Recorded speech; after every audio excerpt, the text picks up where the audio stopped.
최근 3, 4년 사이 건설사들이 경쟁적으로 지식산업센터를 지으면서 토지 매입 비용과 공사비가 크게 올랐고 PF도 급증했습니다.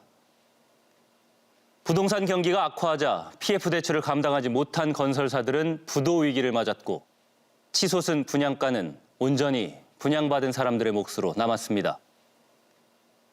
지식산업센터의 위기, 과연 어디서부터 잘못된 걸까요? 막을 방법은 없었을까요? 중소기업을 육성하기 위해 정부가 정책적으로 지원하는 지식산업센터. 그런데 사실 임정희 씨는 기업과는 아무런 관련이 없습니다. 사업자 등록증이 있어요. 업태 서비스 또 종목에는 경영 컨설팅업으로 돼 있거든요. 나 이게 뭔지도 잘 모르고 저도 이거 본지가 그냥 뻘로 봐서 제가 뭐 어떤 컨설팅인지 저는 잘 경영도 안 해봤고. 경영 컨설팅으로 그 사업자를 신청한 사람은 누구예요? 모르죠. 여기서 그냥 그렇게 해줬으니까. 회사원인 권영재 씨도 분양대행사의 안내로 사업자 등록증을 만들었다고 합니다. 지식산업 관련된 업종, 뭐 통신, IT 이런 데만 입주할 수 있으니까 뭐 자격증 이런 거 필요 없는 걸로 하나 잘 만들어 놔라. 분양 전에. 그렇게 얘기하시더라고요. 그래서 하나 만들었었지 그때. 쪽은 뭘로 내셨어요? 저는 1인 미디어 창작 콘텐츠 그 유튜브 냈었죠. 실제는 그 유튜브 사업은 이제 하시지는 영상 하나 만들어 본 게 다예요. 분양을 받은 사람들에게 사업자 등록증을 만들게 했다는 분양대행사 직원을 만나봤습니다. 정부에서 실입주, 위주로 해가지고 지식산업센터를 입주할 수 있게 만들어 놓은 상품인데 신탁, 시행, 시공, 대행사가 실질적으로 분양하는 분양 직원들에게 투자자도 이거는 분양받을 수 있다 이렇게 설명을 하게끔 유도를 했죠. 세무서에 사업자 신청을 할 때도 별 문제가 없었다고 합니다. 제조업 같은 경우는 지금 이제 허가 사항이거든요. 근데 정보통신은 이제 그냥 가능하고 소프트웨어 개발 공급업이랄지 경영 컨설팅, 디자인 이쪽이 이제 내기가 쉬웠던 거죠. 실질적으로 제재 사항이 없기 때문에 세무서에서도 허가 업종이 아니기 때문에 그런 부분을 쉽게 사업자 발행이 가능했습니다.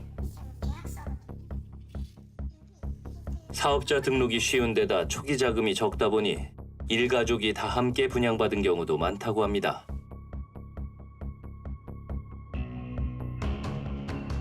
저 같은 경우는 이제 임대 목적으로 저 가격은 이제 5억 5천으로 해가지고 그렇게 해서 받았고요. 이제 저는 이제 한 채고 가족들이 이제 다 이렇게 하나씩 이렇게 받은 상황입니다. 형제들이 이렇게 여러 명이 이제 되다 보니까 이제 다 합산해서 이제 15채가 된 겁니다. 이 가족은 모두 소프트웨어 개발 공급자로 사업자 등록을 해 분양을 받았습니다. 무분별하게 허가를 내서 분양을 했으면 그에 따른 어떤 책임감을 가질 수 있도록 어떤 행정기관에서도 준비를 해줘야 되는데 이런 부분은 어느 누구 하나 책임지지 않고 있습니다. 정부나 지자체가 관심이 전혀 없는 거죠. 90%까지 대출이 가능하고 취등록세 감면에 법인세 면제까지 정부는 각종 혜택을 주면서도 지식산업센터의 분양 자격을 제한하지 않았습니다.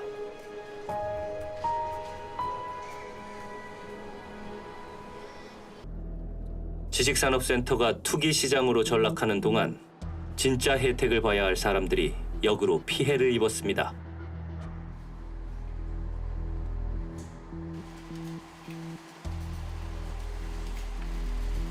(3년) 전 지식산업센터를 분양받았다는 유명 칫솔 회사 대표. 먼저 공장이 사실 서울의 강북구에 있었습니다.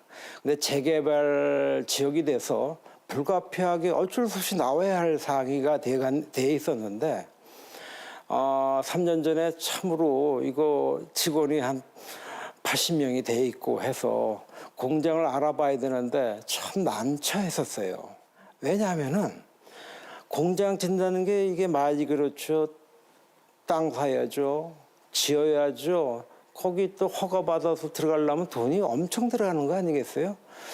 근데 이 분양을 할 때 보니까 내가 20%만 있으면은 공장을 가질 수 있다는 그런 특정과 세제 혜택이 있다는 것에 관심을 갖게 됐죠. 규모가 있는 공장이라 여러 호실을 터서 사용해야 했던 상황. 그런데 막상 분양을 받으려고 보니 경쟁이 너무 치열해 원하는 호실을 다 분양받지 못했다고 합니다. 그 당시 이제 분양을 이제 받을 때 이제 투기 세력이 분명히 있다는 걸 알고 계약을 했었고, 또 그 세력 때문에 또 덤으로 줘서 프레임을 줘서 매입도 한 것도 있고. 일부 호실의 경우 웃돈을 얹어주고서야 분양권을 겨우 살 수 있었다는 것. 입주 기업의 임직원만 쓸 수 있는 기숙사도 마찬가지였다는데요. 직원 100명에 단 3개 호실만 분양받을 수 있었다고 합니다.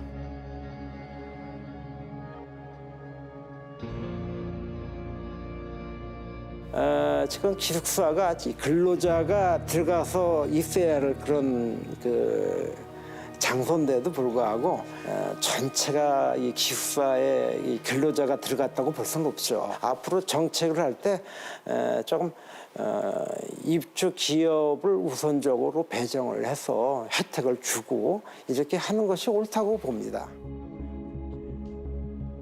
2021년 국정감사장.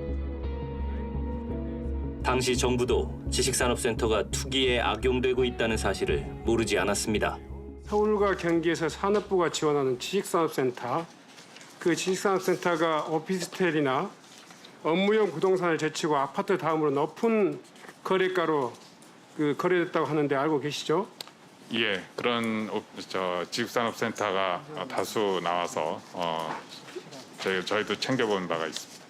산업부가 명확한 대책을 발표해서 시장에 지산센터에 대한 투기를 용납하지 않겠다는 분명한 신호를 줘야 된다고 생각하는데 그렇게 하시겠습니까? 예, 그렇게 하겠습니다.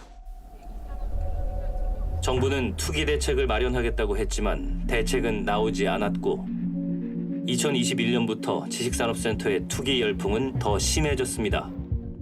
그렇다면 지금은 어떨까? 이 산업센터라는 건 정부 지원 정책 사업이에요. 그래서 1가구 2주택이랑 전혀 적당히 안 되고 전매도 10번이고 100번이고 해도 가능하고, 그리고 보통 투자를 하시면 70에서 75% 나오고요.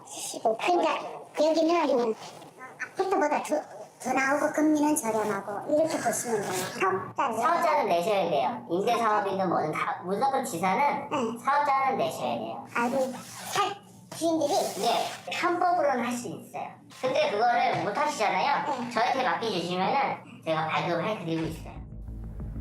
지식산업센터가 투기 상품으로 변질된 것에 대해 산업통상자원부의 입장을 들어봤습니다. 산자부는 지식산업센터에 대한 투기 방지를 위해 관리 개선 방안을 수립했고 국회와 함께 투기 수요 방지를 위한 입법화를 추진하고 있다고 했습니다. 3년 전 필요했던 법이 지금까지 국회에서 잠자고 있다는 것. 21대 국회 회기가 끝나갑니다. 국회에서도 법안이 발의됐던 것으로 알고 있는데요. 최종적으로는 이제 국회 문턱을 넘지 못했고 정부가 결국에는 이제 전매 제한 조치를 하지 않았어요. 그러다 보니까 투자 수요가 브레이크 없이 계속 몰렸고 과공급이 어느 정도 시장의 한계선을 넘어갔거든요. 위기를 해소할 수 있는 좋은 타이밍을 놓쳤다. 이렇게 봐야 되겠죠. 투자에서 투기로 변질이 됐다라면은 시장을 관리를 하고 감독을 하고 제재를 할 필요가 있었는데 그런 제재나 어떤 관리 감독 이런 부분에 있어서는 그냥 좀 소홀했다. 방관된 그 관리 감독이 PF의 부실도 키웠다라고도 볼 수 있고 이런 문제들도 같이 인식을 할 필요가 있다라고 보여집니다.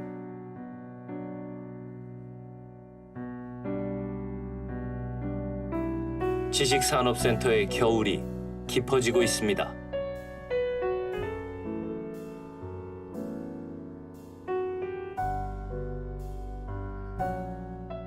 물론 부동산 투자의 1차 책임은 투자자 본인에게 있습니다. 하지만 지식산업센터는 일반 부동산과는 성격이 다릅니다. 정부가 정책적으로 시행한 사업이기 때문에 얼마든지 시장에 개입해서 투기 열풍을 잠재울 수 있었습니다. 문제가 불거졌던 2021년 당시 분양권 전매 금지만 했더라도 이렇게까지 상황이 나빠지진 않았을 겁니다. 정부와 국회가 방임하는 사이 건설사의 PF 대출은 부실로 치달았고 일반 수분양자들은 고통 속에 하루하루를 살아가고 있습니다.